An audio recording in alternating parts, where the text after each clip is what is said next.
Hey everybody, welcome to Season 3, Episode 2. Look, I just record these things up front because when we restream this on Twitch, Twitch runs an ad over the beginning, so nobody gets to see anything at the start of the show, so I kind of got to kill a little time here.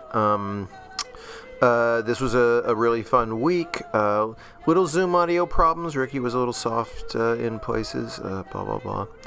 I saw that Kong movie the other day with the Godzilla thing. That was okay. A lot of good punching. There was some good punching in that. And, well, anyway, I think it's been enough time. Hey, so, thank you once again for listening. Our website is onemanmurdermaze.com. We've got all kinds of really cool lore stuff there. For example, if you want to download the info on the Wand of Too Many Pigs, go there. Also, our tip jar is at paypal.me/onemanmurdermaze, and if you feel like dropping something in there for maze maintenance, we'd be much obliged.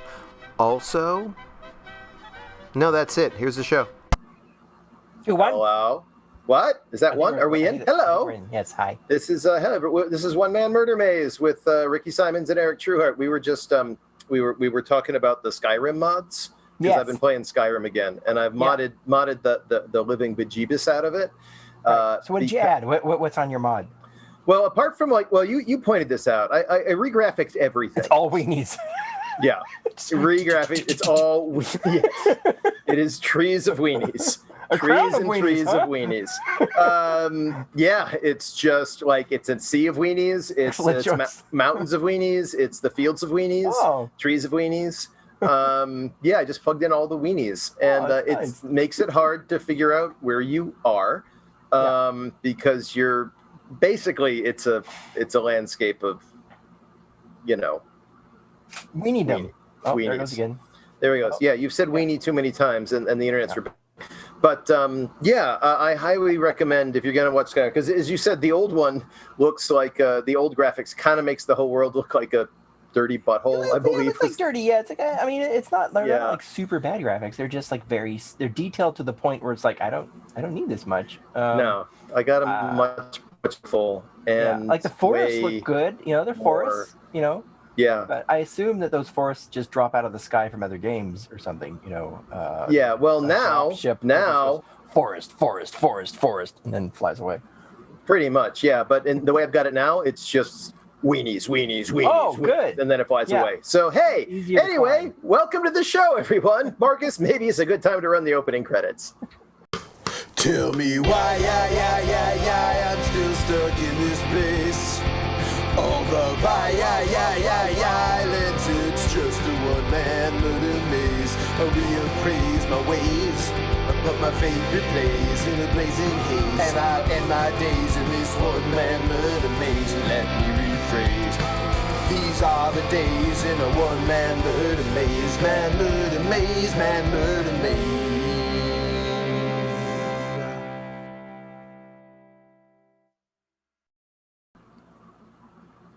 Weenies! Yes. Oh, hi.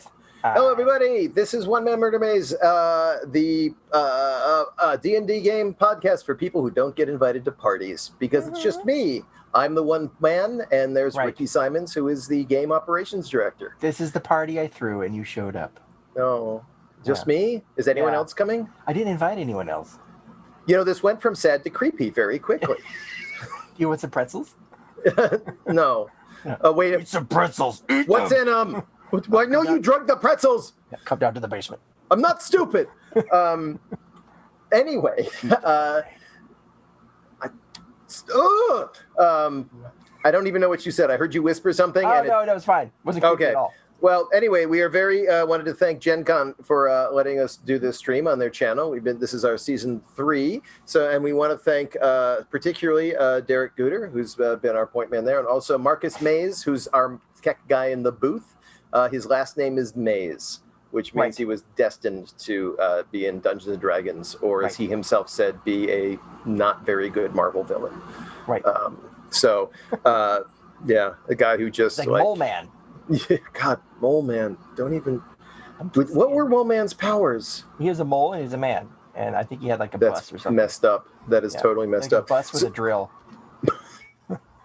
Now, okay. I'm not even going to go down this. No, we're not going down the Mole Man rabbit hole. And what was his Mole Man technology? What kind of drink you got today? Okay, yes. Every week I have a new drink, and this week is it's the High Horse, and it's which I made wrong, but I'll get to that.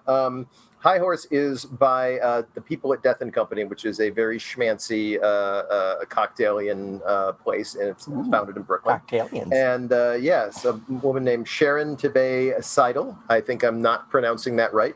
Anyway, if you ever want to make one of these, you can look it up online, but it is 1.5 ounces of aged rum, half an ounce of Kirsch brandy, which is a cherry-based brandy, then half an ounce of cherry liqueur, and then half an ounce of sweet vermouth, 2 dashes of Angostura bitters, and you garnish it with the cherry because it's very cherry-themed. It actually kind of, between the rum and the cherry, someone put it out, it kind of tastes like George Washington. Isn't there like a command for people watching this on Gen Con TV? Yeah, if you do exclamation point drink, it will join. But I shook it instead of stirring it, which is why there's bubbles. Oh, Mr. Bond. Hey, never shake brown liquor. That's just what I don't mean that in a dirty way. I knew a guy that would never drink out of a green bottle. Why? He just said that was the sign that it was going to be bad. If it was a green bottle, you couldn't trust it. Were there other things wrong with this man? Yeah. Okay. Just asking. Okay, so when last we left my Horkhauser, my character, the reverse burglar, again, for those of you just tuning in, you don't have time to go back and watch the old episodes right now. It's too late. It's too late. We'll just make shit up now about what happened. So Horkhauser was bitten by a radioactive spider. Oh, which that's in my notes. It is. Which resulted in him becoming Albert Einstein, and he invented. All right, what actually happened? Horkhauser, the reverse burglar, came back to his indentured servant boss, back from the last mission, to be intercepted by Jeff, the stealthy mutton troll. Yes. And mutton trolls in this universe, they're what, like 7 feet tall, 8 feet tall? They range between 6 and 8 feet tall. They look kind of like Sweetums from the Muppets, crossed with Totoro. They wear armor, and they're civilized people. And this one is stealthy, man. He is like one's stealthy. Seven and a half. He's about 7.5, 8 feet tall, somewhere around there. It's like if bear-looking guy, kind of bluish in color. Cute button nose, and big bulging eyes, and a mouth that when he opens it fully, it's about 2 feet wide. Jesus. And he's adorable and could crush your head. What has happened is that you are being trained as a rogue by your new friend, Jeff. And Jeff. and so you were sent on a mission. He walked you down into one of the courtyard areas of your Fair City Frog March Greenport, and he showed you how they were setting up for the Patchers and Hatchers game, which is basically this world's version of football. But this game involves people, a group of guys called the Patchers, who have mending wands that patch holes in the street or in walls. Right. A group of foremen, usually about 4 of them, who have shields that protect the patchers as they patch things. Yeah. And then a group of about 6 guys called hatchers who have baseball bats who try to beat their way through the foremen in order to club the daylights out of the patchers before they can patch. Now, there's 2 teams. One on either side. One has polka dots and the other has stripes. You're not sure what the names of the teams are, but they seem to be going at it furiously. Yeah. And Jeff sent you on a mission to stealthily sneak in and steal one of the wands from one of the patchers while they were using it. Yeah. And your choice. While they were using it. Yeah, your choice was to, I believe, to stealthily tackle the man. Well, hang on. No, hang on. It's more complicated than that, and you know it. Right. Okay? Sure. So Horkhauser is not just a random tackler. Right. No, he had a plan. He was going to get close to them. He was going to pretend to be the water boy. The water boy, yes. Right. So that's a plan, because you can't just walk up and pickpocket the wand out of somebody's hand. Like, they're going to see you, right? So he was going to try to get them. Here's some water. I'll hold that. Whatever. Or while he's not paying attention. And when he got called out, that's when he decided to tackle the guy. So So now I need you to roll for initiative. because there are the hatchers. The scene is as right now. You are sitting on this patcher who's screaming for help. Mm-hmm. The other two patchers are ignoring you and desperately trying to finish their job of patching this part of street. The hatchers from the other team are still trying to beat their way through the foreman, but now the two of the foremen are basically trying to figure out how to swing around and get you off. So their friend. So and you can also see one of the constables sort of like checking out the scene, like, and talking to the referee, like what is going on onto the side there. So there's a possibility of some police interference, but right now, crying out, now you need to. You're going to be rolling initiative against the guy you're on, and two of the foremen who are like, "What the fuck."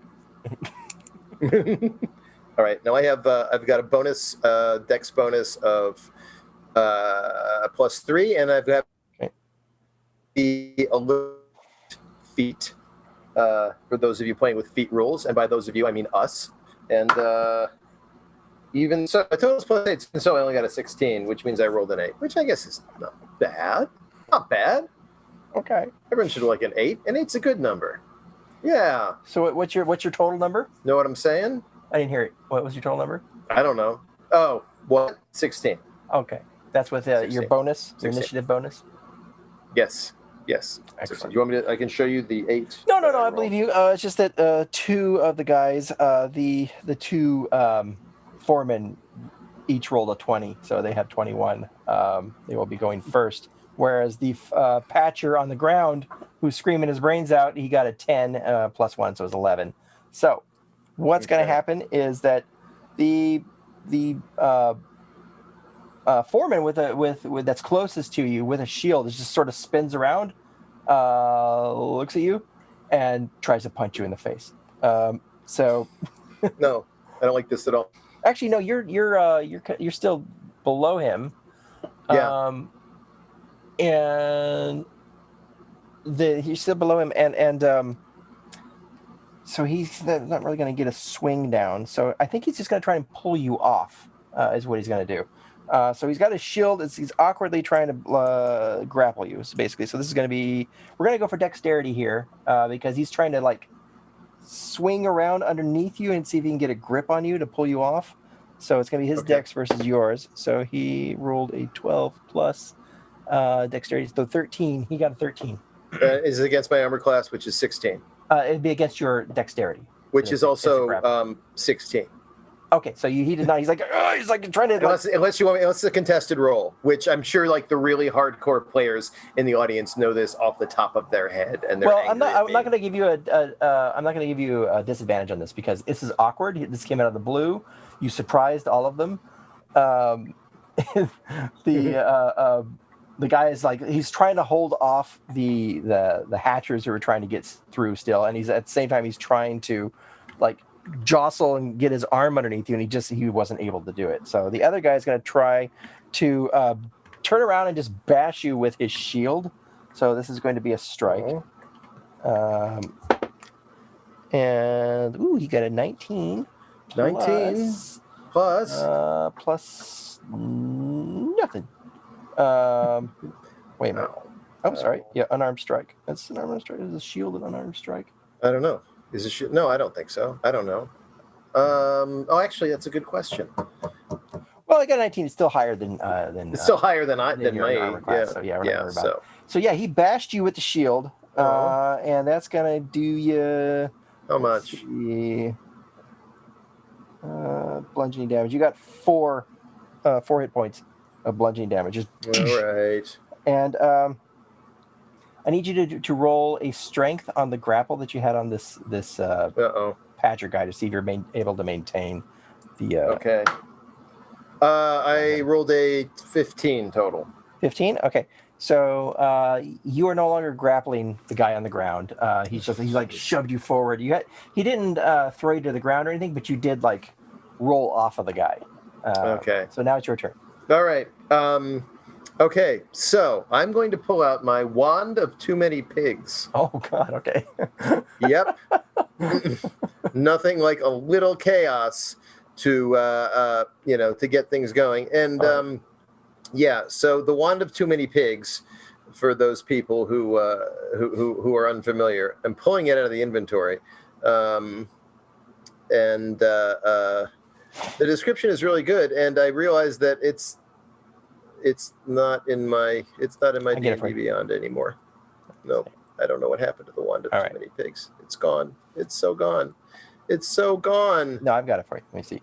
You sure? I added it. Who's been rifling through my I D&D went through Beyond? all your stuff. Equipment. That was you. It was me. Yeah, equipment. It's called Pui. Pui, wand of too many pigs. Oh, it's got a name. It's under Pui. That's right. It's under Pui, the wand of too many pigs. There you go. Yeah. So now I'm just trying to see. So with one charge, I can fill this space. Right. With too many pigs. Too many is like 10, I think, isn't it? 10 pigs. Yeah. And they're very cartoonishly pigs. They're very small. So I can fill this 10 foot with up to 10 playful pigs. Right. I don't know if I have to roll. For this. What does that do? It just causes rough terrain, right? Each pig has 1 hit point. Okay. Anyone who goes in has their walking or speed halves, and each pig has 1 hit point and vanishes like a burst soap bubble when damaged. And all pigs vanish after 1 minute. Okay. So we're going hog wild. I'm sorry I said that. So this guy bashes you, and you sort of roll forward, and you just whip out the wand of too many pigs, and they're like, whoa! They're like, what is that? A weapon? And then this blast of green energy, and suddenly there are 10 small, about 1 foot by 1 foot, cartoonishly green pigs with little purple wizard hats, bouncing up and down, all happy. And now the group of patchers and hatchers have stopped, and they're like, "What is going on?" And I'm just going to shout, "Pigs! My God, everybody! Pigs!" Give me a perception check real quick. Perception? Yeah. Okay. 16. Nope, sorry. 13. 13? Okay.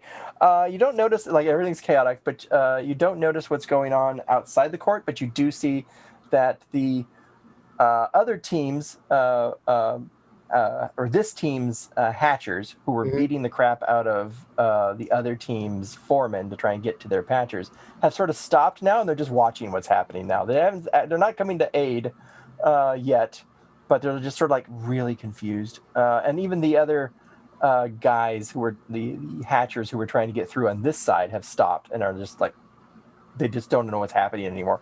But the guy below you, the patcher you had jumped on, he's going to try and get up. And that's going to be his whole action, is just standing and dusting himself off. And he's just screaming. It's like, what is your problem?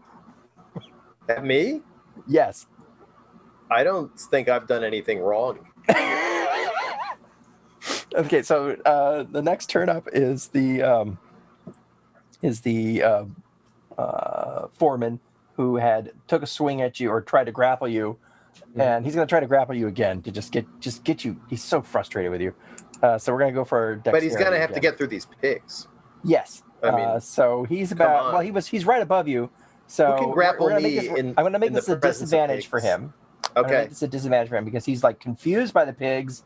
You know what's happening with the pigs. Oh, I know. Yeah, you're familiar. I know with about the pigs. But these things are jumping up and it's they're really bounce high. Some of them are up in his face. So he has rolled a 12 plus 1. He has got a 13 to try and grapple you. So what is your dexterity? Oh, I have to roll twice. Never mind. Let me do it again. Yeah. No, the other one was better, but he has to go with the 13. My dexterity is 16. 16. Okay. So he did not grapple you again. He's still sort of fumbling around you. Just doesn't know what to do. He's he again tries to scoop you out from under your arm, but a pig hits him in the face and gives him a big old smooch. And he's like, "Whoa!" Backs off. Don't mess with the pigs, man. The shield basher guy, he's had it. He throws down his shield. He goes, "What? This is not sport!"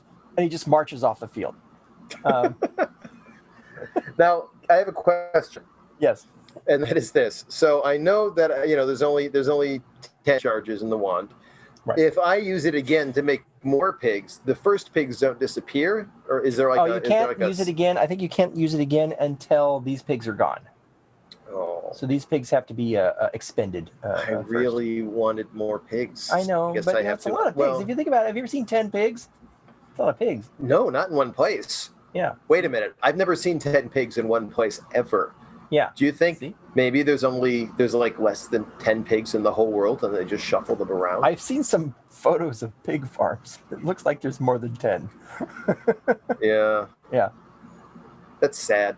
Anyway, so I used to have a pig farm, and you did? He lived up in Paradise, California, which is what's that, like northern and central California? It burned down. The whole town burned down. But before the town burned down, I'll tell you a story real quick. I went up to go visit him and his pig, which I thought was a nice pig. And I said, "Oh, where's Charlie?" And he pointed to the refrigerator. So that's my story. So wait a minute. So where's my friend Pig? Here, would you like to eat him? Is that basically what he said? Yeah, Charlie now lived in the refrigerator in several pieces. Oh, Jesus. Hooray! Hope you weren't friends. Or hope you weren't too close to that pig, but you really, really got close to that bacon.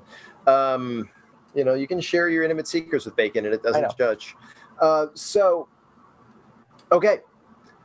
all right, here's my question right now. Right. In the chaos, is there any way for me to sort of like back away into or close to the patchers that I might try to sleight of hand one of their wands from out of their grasp? Okay, that's an interesting thought. In the chaos, as I'm going, oh my God, those pigs! What the hell? Oh my God! Pointing, look over there, like a good magician does to direct the attention elsewhere. Well, you have a +3 on sleight of hand, so I will let you do it, but with disadvantage because this is like a crazy, chaotic situation. And well, what if I guess I don't really have any inspiration points right now, do I? No. Well, usually we would give them to you for remembering what happened last time. Okay. All right. I think you did, so we'll go ahead. We'll give it to you. But this, all right. Well, I'm going to use it now. Inspiration point for this session to roll normal, so I'm not rolling at disadvantage. How about that? Is that cool? Yep. Go for it. Yep. All right. I don't want to upset anybody. Okay. Oh well, my roll was a 13. A 10 plus 3 is 13. 13. Okay. Yes. You tried, and the guy is like, he like pulls his wand back. He's like, "What? What is wrong with you?" It's me. You're the one up to his ass in pigs. And he's just gonna try to punch you in the face. He's just angry now. He's just. So he rolled an 8. An 8. What's his unarmed strike? Let me see. Well, I've got an armor class of 16, so 8 he'd need a lot in order to actually. I mean, I don't want to. Strike is +5, so he got a 13. He did not hit you. He just swung and he missed. He's just sort of like flailing. He's like, "Oh!" I'm just gonna say something. This is not going well. Right. This is not going well for me. Give me another perception check. What to determine if it's not going well? I'm pretty sure it's not going well. Something. Yeah. Oh, do you notice how terrible this is going? My perception, I just rolled a 18 or an 18, as they say in more educated circles. You now taking like you step back for this guy who's flailing at you with both hands, and I will say you actually do one of those things where you put your hand on his forehead. Mm-hmm. And he's just like, "Oh, I can't reach you." He's just so frustrated. And then when you do that, you turn your head and you notice the whole scene, and you see that people are booing from windows. They're looking down, at this court because this happens in the middle of a street, in the middle of the city, and you can see people booing and throwing things down, food down from the windows. You've interrupted their game. You can see all the players have stopped playing. They're gathered around the referee and a couple policemen, and in the middle of them is Jeff. And he's like, they're like screaming at Jeff, and Jeff is like sort of like going like, Why are they screaming at Jeff? Because it looks like Jeff walked over to them to try and soothe things, and it's not working out for Jeff. Oh dear, oh dear. But there's a huge crowd around Jeff, and he's just trying to explain things to them, and you're not sure what Jeff is saying, but they're all pointing at you, like the cops are pointing at you, and then finally you see like one of the police who are wearing the typical green and the purple police uniforms, Typical. with the big old bobby hat with the feather on top. That is typical of this city. And Candyland. Yeah. Yeah. Okay. Yeah. He just comes marching over to you with his club out, and he just points at himself. You come with me. So I look behind, like, me? yeah, you, come here. He's like, just, but he's marching over to you as he's telling you to come here. Okay. Okay. I'll give you a chance to do something. I'm gonna first of all, I'm gonna try to make eye contact with Jeff. Right. Does he seem to indicate that I should talk to this man? Is he like saying like, because I'm gonna make it look like I'm just gonna, Jeff looks up for a brief second, and you see nothing but sadness in his eyes. just morbid sadness, disappointment, sadness, and gloom. All right. Well, then here's what I'm gonna do. All right. How close am I to the wall? You're not too far away. You're about 10 feet away, because like I said, this was in a courtyard that's usually used for like a fruit stand, a farmer's market, if you will. Okay. All the stalls were closed down, but the stalls are still there because that's the way the game is usually played. They just close down a portion of street and then they do their action around it. But you are about 10 feet away from the closest wall, but that wall is I don't know if you've been to downtown London. It's like yes. Near what is that district? Piccadilly. Yeah, one of those kind of things where it's like, there's I pulled that. I just pulled that. I don't know much. I mean, I've only been. It's like okay, so there's buildings, and then there's like pits around the buildings. There's go deep, and you can see there's iron fencing around those pits, and you can see like the buildings go down even into those pits and stuff. Okay. So this wall that's behind you is one of those buildings, but also has a pit that goes down. Oh, okay. Here's what I want. Is there any stalls, even though they're empty, are the stalls close to any walls, or are the stalls like in the middle? Is there like a stall? There's 4 stalls. They're basically one in each corner, and you are nearest the one in the lower, we would say the southwest corner. Okay. How far away is it? The stall is about 15 feet away from you, and the wall is about. Actually, no. The stall would be 10 feet away from you, and the wall would be 15 feet. Okay. Here's what I am going to do. I'm going to pee my own pants. Right. Excellent choice. Hang on. I'm changing my plan. Here's what I'm going to do. Did you change your plan as you began your plan? No. Okay. No. Oh, no. By the way, Liam Neeson, the thing about peeing your pants, right? Have you seen that? Has he done that a lot in his movies? No, no, not just in movies. No, if you just Google Liam Neeson pee pants, apparently it's a thing he likes to do in public when people are like photographing him and stuff. No, I'm not. I see the look on your face, and you're frozen because by all rights you should be. This is baffling. Don't get me wrong. This is absolutely baffling. Liam Neeson peeing his pants under any circumstances is baffling. But if you Google right now, Liam Neeson pee pants, don't leave Twitch to do it if you're in the chat room, because we want you to hear it. But you will do it later. Do it later. Just do it, okay? And I'm not making this up. I'm now going to just imagine him as Qui-Gon doing that. Peeing his Jedi robes? That's how he escapes every scene. Pretty much, yeah. But didn't escape the movie. It just takes the stormtroopers off. I guess there would be no stormtroopers at that point. No, there'd be like Roger droids. Yeah, like some Roger droids. You're just like, what? Yeah. It's like how when Batman throws down the smoke capsule and then disappears. Yeah. It's like the same thing. It's like he just pees his pants. Qui-Gon goes, what? And in the confusion, he's gone. He just takes off. Speaking of confusion, here's what Horkhauser's going to do. I'm going to run towards the space between the wall and the nearest booth. I'm going to try to take a dash. I'm not going to use the dash action. I'm going to save my action. Okay. But my movement is, my movement's 30 feet per second. So I'm going to try to go over to duck next to the wall behind a stall. Okay. Mm-hmm. And then I'm going to cast Meld into Stone. Oh, very good. Excellent choice. Okay. So you're going to run over that, cast Meld into Stone, and disappear into the wall.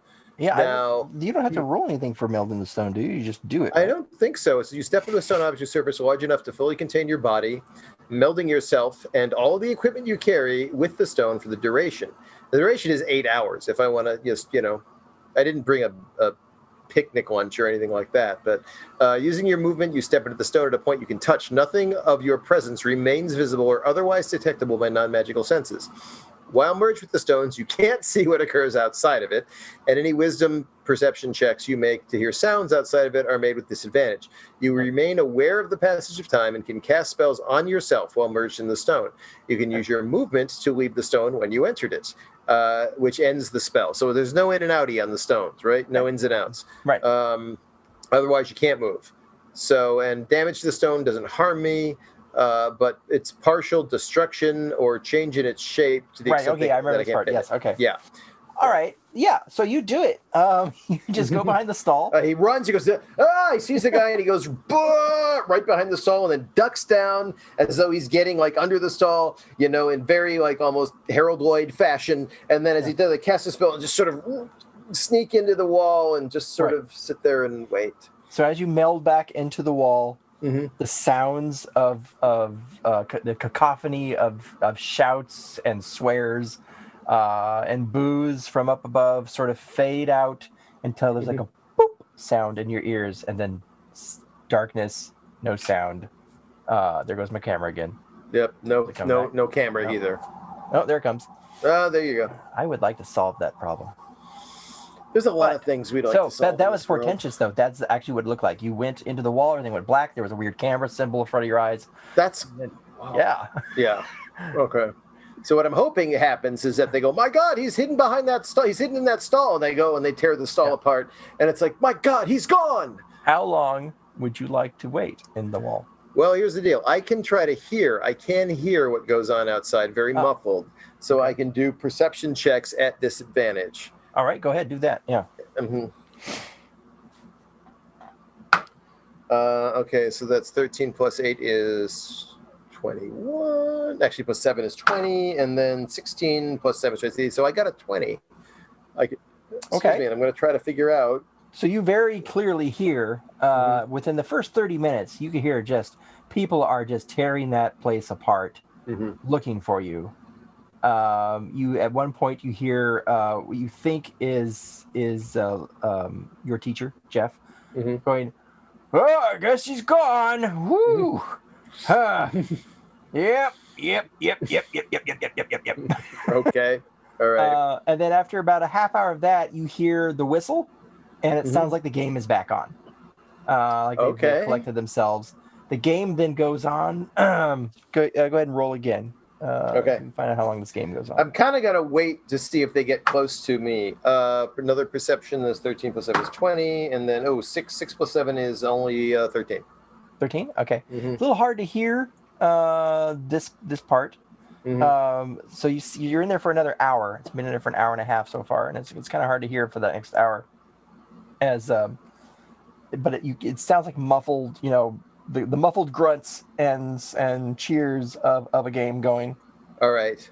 Well, I'm going to see because I can cast spells on myself, right? Right. I'm going to say the word right that I really am not needing confirmation. This doesn't need a concentration spell? You know what? While you look that up, it's probably a good time for a Gygax facts. Yeah, let me look that up. Marcus, could we hear the Gygax facts theme? Gygax facts. Time for facts about Gary Gygax. It is time for Gygax facts. I once heard that Mr. Gygax had once built a spaceship in his toilet. What? Out of sticks and explosives. So not like a design to actually. Well, take it him was anywhere. meant to explore inner space, and I think it went pretty well. He went into the Neither realm, deep within his toilet, saw the ghosts there, and learned a valuable lesson. Wait, back up. So what you're telling me is Gygax made a rocket in his toilet, and by inner realm, you don't mean like the colon, right? Who knows? His notes were very mysterious. Like Lovecraft-esque? Yeah, they were found in a book made out of human skin. Are they sure it's skin? I mean, they talked to it. So back up again. But Gary book, I mean, Gygax. person. It was a guy in a tree. Told the story. Gary Gygax made a toilet rocket, went to another dimension, came back, wrote it up, very mysteriously, very, very. This was an oral conversation. Okay. Down. Yeah, he told a guy in a tree. Guy lived in a tree house. And the guy wrote this down. So what you're saying though is that this guy in the tree, we're kind of taking his word for this, right? I mean, I don't. Why doubt wouldn't it. we? He lives in a tree house.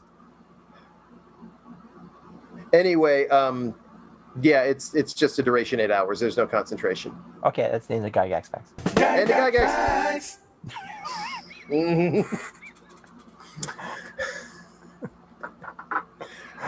Okay. You know, if I didn't know that was true, because everything about Gary Gygax that I've heard has always, none of it's ever not been true. Everything I've ever heard about Gary Gygax has if I didn't know that was true, I'd have questions. Right, but it's told by a guy in a treehouse. That's how you know it's true.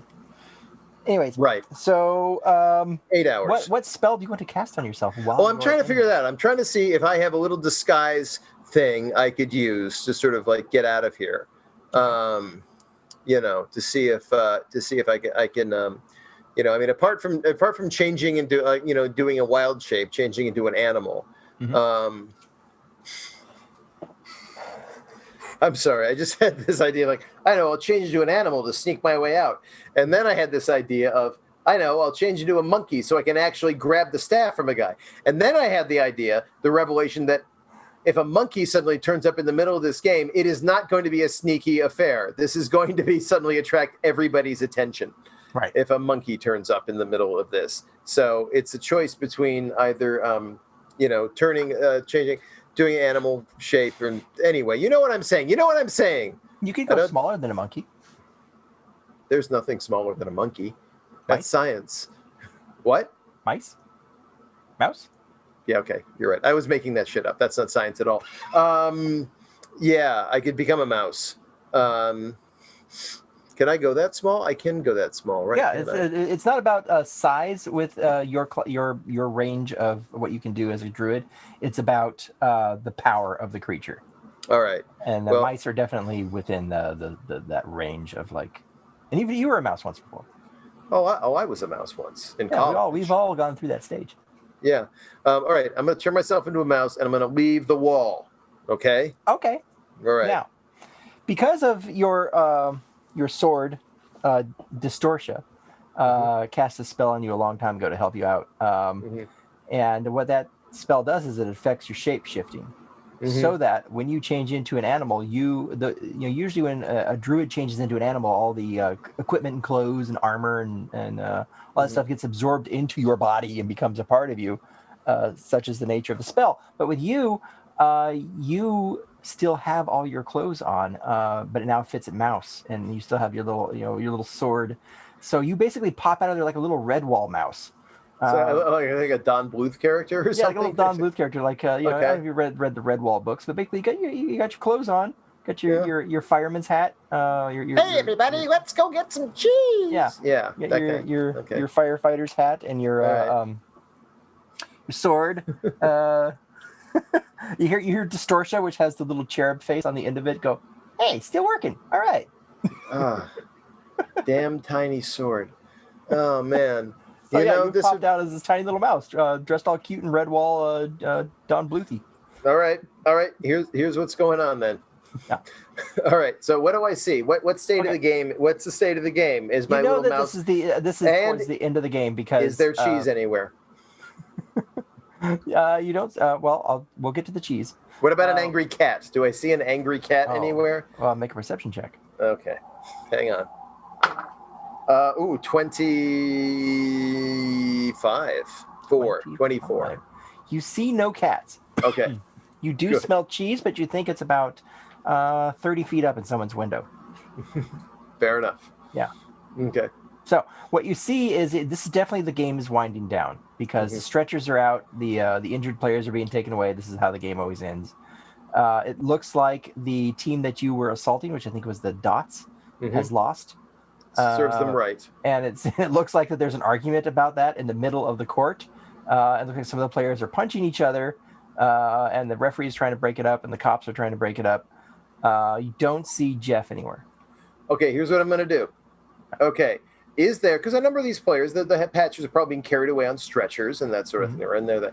Is there like a little corner? Basically, what I'm trying to find is like where they put their wands, because I'm there to steal the wands, right? I'm there to steal, right. Is there like a equipment pile on the side? Oh, that's a good idea, yeah. For where, after you've been injured, they take you away to the thing, but they leave your stuff over in a place. Right. Every team has a little place where they leave their stuff. And that's what I'm looking for. So, getting there, perception check. I love perceiving shit. I know. I just love perceiving things. Yeah. I can't get enough of perceiving. 18. Oh, good, yeah. So you see in the middle of all this chaos. It's chaos wrapping up. The only chaos is the fight that's going on one end.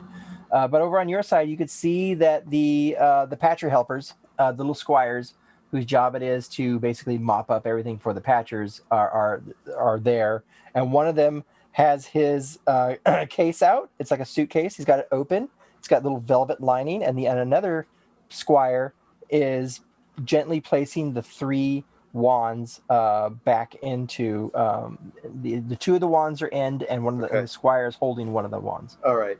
By the way, in the Gen Con chat room here, a couple of minutes ago, someone said, "Watch out, it's a trap." Aussie Rob said that. I should have paid attention. This whole thing is a trap. I just realized it now, but it's like a Matrix level trap. It's like this entire reality has been created. You don't know what kind of pill, blue or red, I'm giving? Yeah. What happens if you take both pills? It's like it's in half. Like really? This side is like Matrix, this side is reality. That's confusing. So you're like, that's hard to function. Because in one side you're like, oh look, Carrie-Ann Moss is in leather pants. The other side I'm like, oh, everybody's dirty and wearing burlap. It's like what I'm in a cave. I'm in a rave cave. The hell? Oh god, the rave cave. Oh man. Oh. Yeah. Side note: years ago, somebody did a fan edit called "The Matrix Dezionized," where they took out all of the Zion stuff out of both Matrix sequels and knitted the rest together into an actual movie that takes place entirely. They should have replaced it with all the scenes from Speed Racer. Oh, now I'd watch that. I'd be great. I'd pay a lot of money to watch that. Anyway, okay. So it's not like they're lying on the ground. He's actually. I was hoping they were lying in a pile somewhere. So he's actually loading them up. Yeah. Damn it. Okay. There's 2 squires. One is holding the case open. The other is like putting them away. 2 of them have already been placed in the suitcase, and the other one, the guy is sort of just getting ready to put in. All right, he's polishing it a little bit. All right, I'm gonna watch the guy with the suitcase. I'm waiting for them to get all 3 of them in there because I'm gonna steal that suitcase. Okay. He finishes. He polishes it. He pushes it, and he slams it shut. Okay. And then the squire that has the suitcase sort of ceremoniously places it at his side, and he sort of walks on robotically while the other squire pulls up a big flag and marches behind him, and they're going off. Now, does he look like is he going to some place? Is he like going with the rest of the team? Like, is it in a big parade, or are they going leaving? He is leaving the shame side because they've lost. So there's nobody really cares about them that much. Most people are focused on the fight that's going on in the middle. These guys are headed off to a carriage The carriages here are they sort of hover and they're pulled by brooms. They've got brooms for wheels and everything. Well, that's only logical. Yeah, Yeah. It's crazy. But this is a special carriage for team members. It says staff only on the top. Okay. A little red plaque. Okay. And there's nobody there to greet them right now because even the drivers have gone over to like check out what is happening with this, fight. All right. So here's what I'm going to do. I'm going to wait until it's just the two of them, right? Uh-huh. I'm going to wait till they're almost at the carriage and there's nobody else around, right? Yeah. Okay. Yeah. And I know there's got to be a more clever thing than what I'm about to do. Okay. So I am going to wait until he's about to get on the carriage. No, wait. Can I, as a mouse, climb on the carriage? I really should have thought this through. Can I climb on the carriage as a mouse? I don't see why not. Okay. You can just give me a stealth roll, which I may not do that though. I'm just feeling out my options here. I'm not doing that yet. Yeah. No. Is the flag guy getting in first, or does it look like the suitcase guy is getting in first? Flag guy is opening the door for him. Okay. These are young men too. They're like me. They're like 15. Okay. They're wearing pantaloons. Pantaloons. Oh, those. God damn it! I can't respect them now. The puffing pants with the stripes. Right. Oh, these guys are dots. So just as he's about to get in, I'm going to get right in front of him and change back out of the mouse, so I appear right in front of him. Okay. and I'm going to say, "Excuse me." Excuse me. I'm Officer Horkhauser of the city of the Frog March Magic Police. I need that suitcase right away. Official business. Roll deception for me. 16. Oh, he stares for a second and goes, "Oh, okay." So I take it from him. It's holding it out. Let me roll. The other one, the other one's like just sort of standing there with the flag, like, what? I don't happen to have any like pieces of paper with me or something, do I? Yeah, we'll say you've got a notepad on you. All right, so I take the notepad out and I write a little receipt. Here, this is the receipt for this. Go down to police headquarters. Tell them Officer Harnius Horkhauser took this from him. No, I'm sorry. Yes, took this from you. No, it's not my real name, by the way. How do you spell that? Here you go. And I write, instead of Harnius Horkhauser, I write Harnius Loveless on it. And I hand it to him. And I say, don't worry. We've just heard some report. There's some cursed magic that has been affecting all the games. You saw what a nightmare it was in there, right? So I hand it to him. Yeah, be safe, citizen. I take the thing and I duck back around the corner. And the minute I'm sort of out of sight around the other side of the carriage, I just run. Actually, no, I just marched very efficiently away until I sort of outside, and then I run. Okay. As you march for about 2 blocks away before you hear the shouts from behind. Okay. Now I run like a bat out of proverbial hell. And I'm running towards the evening now. It's dusk, basically. Okay. Things are getting kind of dark now. I can't remember if we said what time this game started, but I think it's now starting to get dark. So. All right. Well, now that it's getting dark, I'm going to stealth my way through the shadows. Jeff, my mentor and sad, he's been hanging out with Loveless back in Loveless's. You're not sure what happened to Jeff. You've usually encountered Jeff. Usually what would happen is that Jeff would come and collect you at your hotel in the mornings. Mm-hmm. You were at the Fig and Thistle for a while, but then you switched back to your original one, which was the Roland Cruster Inn, run by Helen Roland Cruster. Mm-hmm. And that's mostly because that place has a pub downstairs and you can eat there. Yeah, too. Well, and so Helen Roland Cruster, he's been showing up every morning at the Roland Cruster Inn, to collect you. So that's usually where you see him. And then he takes you down to the gym and he beats you up. All right. So do I know where the gym is? Yeah, it's on university grounds. All right. I'm going to stealth my way to the university grounds. Now that the sun's going down, I'm gonna stealth. Okay. Give me just one stealth roll to just see how well you're doing it. All right. And I got +9 now. So 7 plus 9 is I have to check at this point as anyone cares. 7 plus 9 is 16.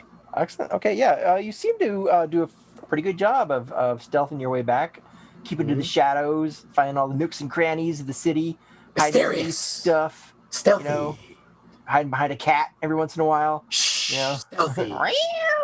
Yeah. And you make your way into the university and find the gym. It's the building in the athletic side of the university, which is not well attended. This is an intellectual, place.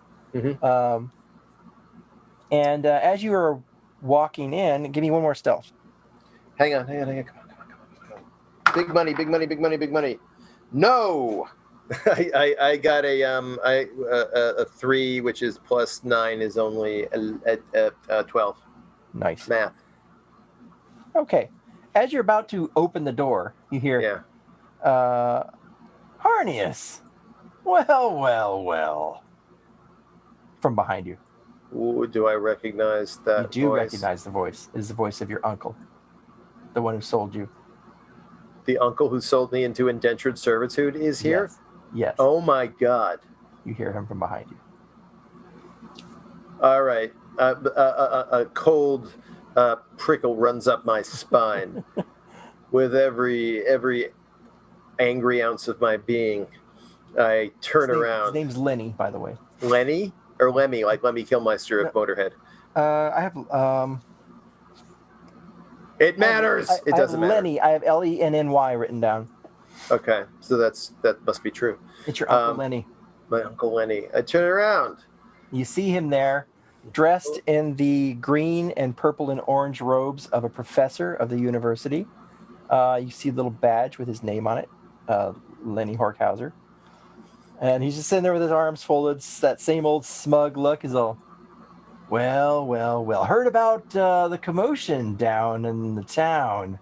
It's about what I expected. But, you do what you can, right? First of all, does everyone in this town wear green and purple, no matter what their job is? Is that what happens in Frogmarch? That's the colors of the town. That's the city colors. All right. And he does like this little weird, like puts his hand over his heart for a second, like he's doing the Pledge of Allegiance for a second, and then he drops it. Because I mentioned the colors of his robes? Yeah. He's very. I was asking you. I didn't want Lenny to hear that. Oh, okay. Yeah. Yeah. No, I was asking Rikki. I wasn't asking Lenny. Oh, sorry. Yeah, that's it's Frogmarch green. Yeah. No, Lenny can. There's a lot of green in things, but they outline it with either orange or purple. Lenny can bend down and lick his own butthole, as far as I'm concerned. I'm gonna punch him in the face. Okay, go ahead. Well, 12 plus 2 for strength is 14. Okay, you missed. He just sort of like for a man who's like about 20 years older than you. He's about your same height. It looks a lot like you. And which is how the uncle and your dad all sort of came from the same gene pool, definitely. Okay. And it looks a lot like you, a little slightly taller, which is unnerving. More of a hook nose than you, suggesting that someone has broken it at some point. All right. So now he's basically fist shy by now. He's you like 20 years older and shittier. Surprisingly, very quick. And he sort of just sidesteps it and goes, I go. Sorry, I thought you were someone else. Oh, that's sweet. Look, I'm just here to drop off some papers with your teacher, is it? Yeah. Anyways, there was some, damage done, and looks like, we're getting hooked for the bill for a little bit from it. Some of the stuff you did over there. I'm, of course, not going to pay for it. It's coming out on you. This is just the kind of thing that got you into this situation to begin with. We tried to make you a better young man, but the only way that we thought that in the end that you could improve yourself was that if you went into service. So it looks like you have to serve a little bit longer.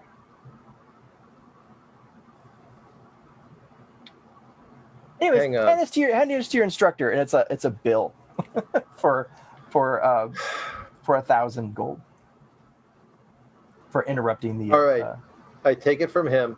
Yeah. I wad it into a ball. Right. Don't break eye contact, and I eat it. Interesting. Do you know what kind of ink I use on that, by the way? I don't even ask like I've heard the question. Give me a Constitution check. Okay.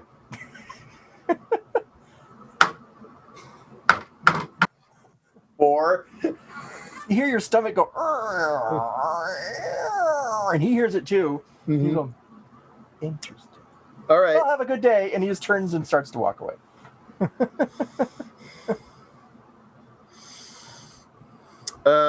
Yeah. I'm going to produce flame and set his robe on fire. Okay. As you're Not in a way to hurt him. Just want to set his robe on fire. All right.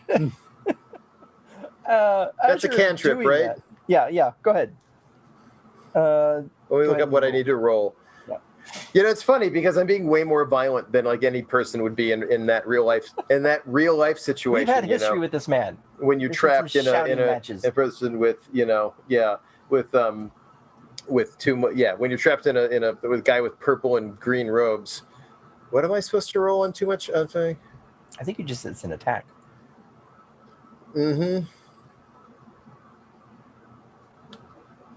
I know I do make a ranged spell attack. Yeah.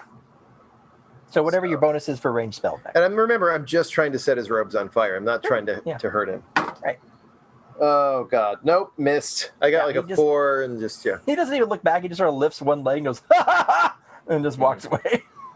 And as that happens, the fire just sort of peters out on the marble floor. You hear from the door that you were about to open, Horkhauser? I open the door. Of Jeff. It's the voice of Jeff. Yeah. I open the door and I say, "Hello, Jeff. I have something for you." And I hold up the suitcase with the 3 wands in it. Yeah, I know. Did you? I like you, Horkhauser. I like you a lot. What? I'm just. Did you think of maybe, becoming a warrior instead? I didn't think of anything. None of this was my idea. Well, I'm just saying. No, you were the one who said I should become a rogue or Loveless or whoever. I was a druid. I was still in school. Sure. But did you use any of your druid powers to become stealthy? Did you turn into I don't know, a mouse? Or first of all, okay, hang on. Number 1, let's stop right there. Can a mouse carry a wand this size? Okay, no. That's number. It's physics. I don't have to try it. A mouse is like this big, and got hands, right? Little grabby hands. Let's find a mouse right now, and we'll put this down. We'll see if it picks him up. Fine. Right? And he just sort of stomps away and he starts looking around for a mouse. All right. I'll wait. Is there a little seat? Sit on the bleachers? It's just I like you. I want to see you succeed. Is he saying this but I did succeed. I was only supposed to get 1 wand. I got 3 of them. Supposed to do it stealthy. They weren't supposed to see you there was oh my gosh. And but I disappeared. I disappeared into nothing. My trees and leaves. Oh, and looks like he's getting a headache. What about your trees and leaves? That's just the state. It's a thing that they say. Oh, are they okay? They don't have any gods when they are swearing. It's basically, my trees and leaves. Okay. Right. One of the things about the mutton trolls you notice, every mutton troll always has a gigantic leaf attached to their belt. Covering their junk? No, it's like a fanny pack for them. It's hanging off the side. It has some magical significance for them, but you don't know what. Okay. But anyways, as he's looking around, he's complaining, he's looking for his mouse. He just suddenly stops and stands straight up, and listens for a minute. He's like, oh no! And then he looks for a chair, and he just sort of slumps into the chair too fast, crushes the chair, falls to the ground, and he just sort of sits there cross-legged. He says, "I'm getting a message from my cousin, Ozzy. Oh no, he's in trouble. Oh, and he just gets up and he goes running out of the building, and leaving you alone." Oh, that's weird. What would you like to do? I'll just rush after him real quickly. I said, "Dude, are you okay, Jeff? Are you all right?" He's going pretty fast, and he's but yeah, you can able to catch up and like walk and talk, basically. It's like, my cousin Ozzy is a paladin of the unicorn Spessarissa, and he goes on missions, but that's all I really know about him, and I mean, we used to like hang out a lot when we were kids, but he just sent me a message telepathically. Yeah. He's dying, something about an attack. He's on an island. And I need to get to him. Oh. I got to get permission from Loveless to leave. And he starts walking faster. All right. I said I feel a little bad about this about what maybe went down, and yeah, I'll talk to Loveless with you. We can. This will be okay. Loveless will give you permission. This will be fine. This will be fine. He sort of closes his eyes and does sighs and goes, okay, and then marks on. Then he gets to Loveless's office, and he hates me, doesn't he? He doesn't hate you. I think he's just disappointed. Is what it sounds like, which is worse. Yeah, I guess when there's a giant muppety troll who's disappointed in you, you can't fall much farther, can you? So you get to Loveless's office. There's a little bit of a wait, but Loveless gets you guys in pretty quickly when he realizes who it is. But who does Loveless have to see? Well, the secretary first says, Horkhauser is here to see you, so there's a wait, and she says, oh, and Jeff, and then the door opens. Okay. And Loveless is like there. He's got a bunch of books around him, some weird artifacts of Voss and vase, whatever, and some little trinkets. And he looks like he was examining him. He looks like, hey, what's up? And Jeff doesn't even bother to sit down. He just starts pacing, and he tells him about this message that came in from Ozzy and about how he needs to go to this island. And he thinks he can get there within 3 days travel with his balloon, but he needs time off from the university to do this. And Loveless listens, and he says, yeah, this I'm really sorry. I'm sorry you're going through this, but it's dangerous. You shouldn't go alone. There goes my camera. That's why you shouldn't go alone. Yeah, here we go. In case one person loses a camera, the other person can keep broadcasting. Yeah, so you shouldn't go alone. So Horkhauser, you've been training him. Why? He's good at getting out of dangerous places. Why don't you take him with? And Jeff's like, oh man, as Horkhauser, I'm not sure. This is Horkhauser. This is your new mission. You help out Jeff. You got a lot to make up with him, and I think it's a good time for you two to bond. So yeah, you're on leave right now. And he tells leave. He writes up a little thing. When you're not on leave, he's on leave. So he writes up a little thing for Jeff for time off from the university to do what he needs to do, and he writes out another thing that gives you a new assignment, basically, to be with Jeff. He gives you back the 300 gold that he gave you before for expenses in case you need it. But reminds you again that that will be taken out of your tab if you use it. So it's not really for expenses, really. I mean, you do have money, like the money that pays. There's money that pays down what you owe. So like you're down to 22,500 now is what is owed out of the 30,000 after all the years of missions that you've done. But you do get a stipend, which is not taken out. I think it's like you get like a gold a week or something like that. Is it stipend or stipend?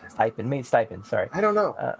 You're probably right. In my case, it's probably a stupend. You went to Harvard. I didn't, so it's probably stipend. Yeah, look at where I am now. Yeah. Okay. So yeah, he has given you your mission, and with that, he just says, "All right, you guys, take care. Don't get murdered." That was the plan. Yeah.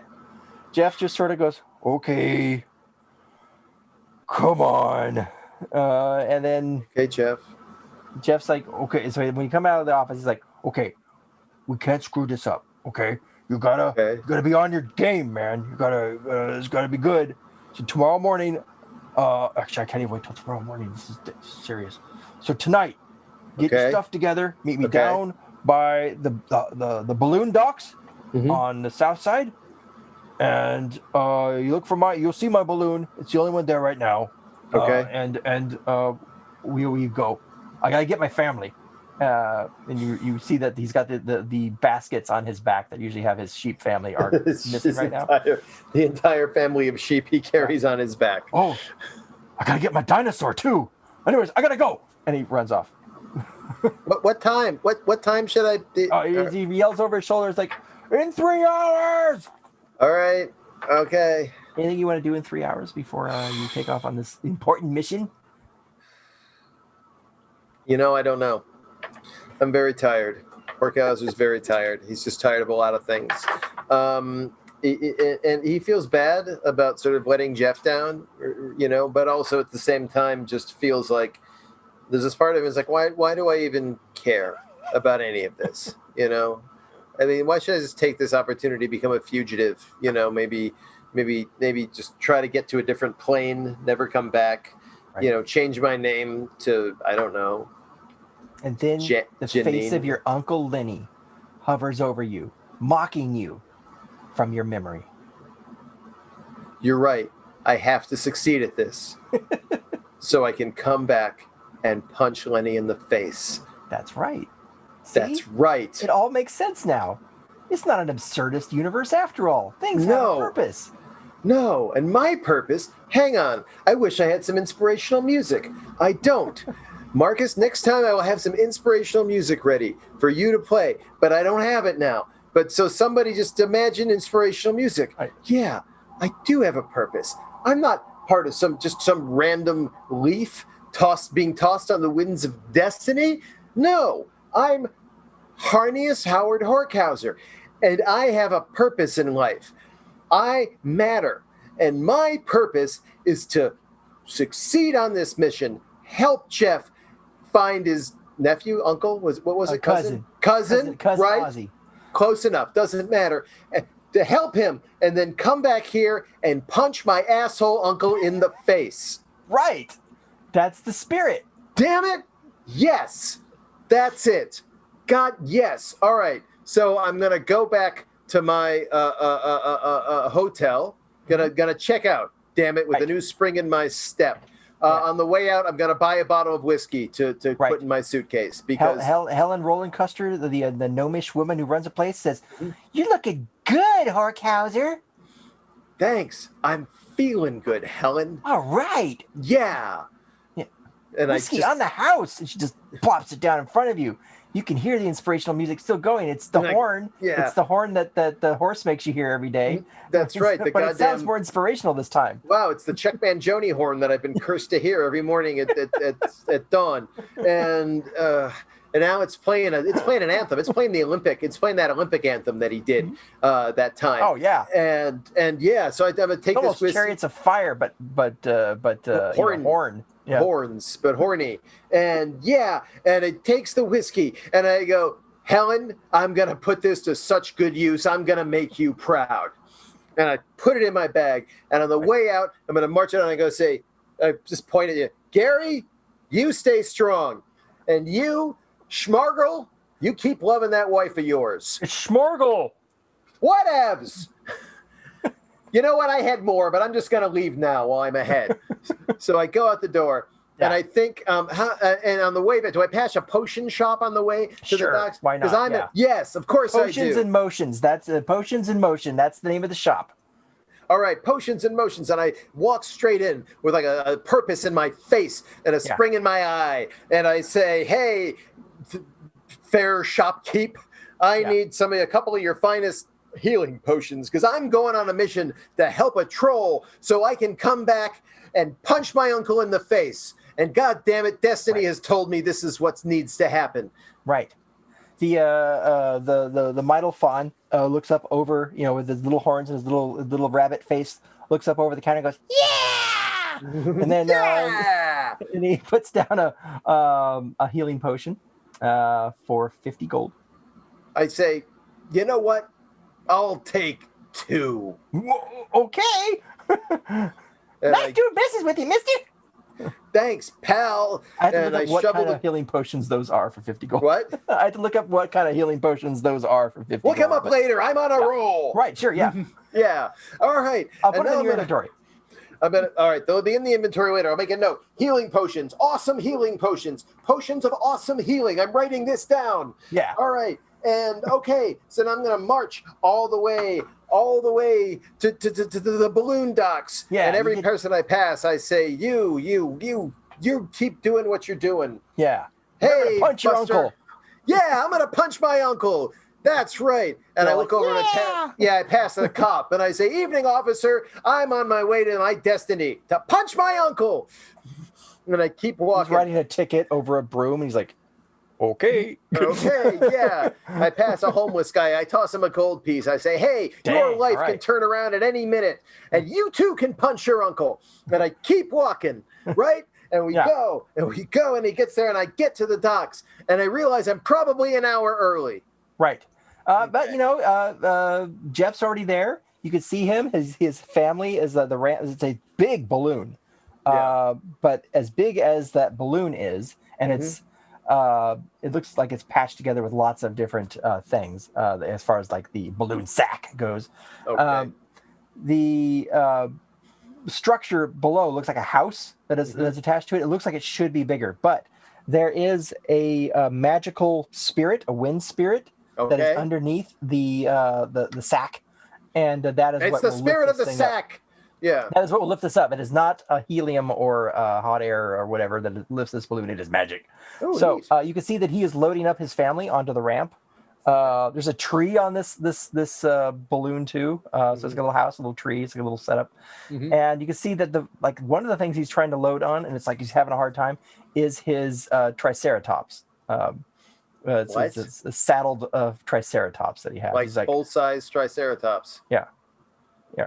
He's like, "Come on, Bozy, let's go." He's like, "Oh!" And then it's a feathered Triceratops too. It's like greenish, looks like a parrot almost, color-wise. That's cool. Yeah. But it gets on there, and then as it gets up there, he turns and he goes, "Well, Horkhauser, are you ready?" I've never been more ready. All right. We are going to save my cousin Ozzy. Bitchin'. And that's how we end it. Wait a minute. Is that our cliffhanger? I think it is, yeah. Wow. So it's a cliffhanger. Wow. A double cliffhanger. Whoa. So, yeah. Well, everybody, you have been listening to One Man Murder Maze. I guess technically we have another 5 minutes to vamp, but 4 minutes. But you know what? That's fine. That's fine. I just don't want to be, break our contract. But hey, so do you have anything? You want to promote to the good people out there? You could go to my Twitter, which is Rikki Simons at twitter.com, RIKKISIMONS. Remember, there's only one M in Simons. Otherwise, it would be Simmons, and that's wrong. You go there, and it has a link at the top that goes to all my stuff. My books, my comics, my other podcast called Absinthian Kingdom. All these things. Yeah. I have a website, Trueheart.com, ERICTRUEHEART. Everyone forgets E. And the Zim script book is still there if you're an Invader Zim fan and you haven't bought the book. The medium-sized book of Zim scripts. Everybody seems to really enjoy it. And it's not just scripts. It's like old behind-the-scenes tales of the making of Invader Zim, if you are at all curious. And if you go to my website, there is a promotional thingy for you to buy it off BookBaby for 20% off. And so because if you buy it on Amazon, sure, they'll ship it to you fast, but you'll pay full price. And also I get less money because Bezos needs it to wrap in his big money cocoon. Well, he's making a Bezos rocket. Yeah, he's making a Bezos rocket, which what's going to happen is going to launch into orbit and then it will explode and all that money will block out the sun's rays to help, saves the world. Yeah, it'll cancel global warming. That's nice. So go there. If you go to the onemanmurdermaze.com, which is the website Rikki Simons maintains for this, there's a lot of art. You can find there is the info on the Wand of Too Many Pigs there if you want to use it in your own campaign? There's just art. I need to upload actual PDFs of how these things are used. But I will get those up eventually. Yeah, well, we just start with pigs and, Yeah, I just haven't uploaded them yet because I've made some adjustments recently on some of the things. That's cool. That's fair. But onemanmurdermaze.com. And also, there's a link there to our the PayPal tip jar, which is paypal.me/onemanmurdermaze. That is paypal.me/onemanmurdermaze. So if you enjoy this show, we do it for the love only. So if you want to tip us for a little maze maintenance, that goes to our bandwidth and all that good stuff. Rikki's medical bills. After he got the robot arm, it sort of started infecting the rest of his body. So, and the government backed out. So it's kind of embarrassing. But anyway, paypal.me/onemanmurdermaze. And we rebroadcast this stream. We'll restream this on next Sunday, the Sunday before the new episode, on our own Twitch channel. That's twitch.tv/onemanmurdermaze. There are a lot of addresses these days. A lot of addresses. Yeah, that's a lot of stuff. Hey, was there a One-Man Murder Maze tip command? I guess not. OMMM tip? Is that one of our commands? Someone Give tried us it. your house. Best Kind of Worst tried it.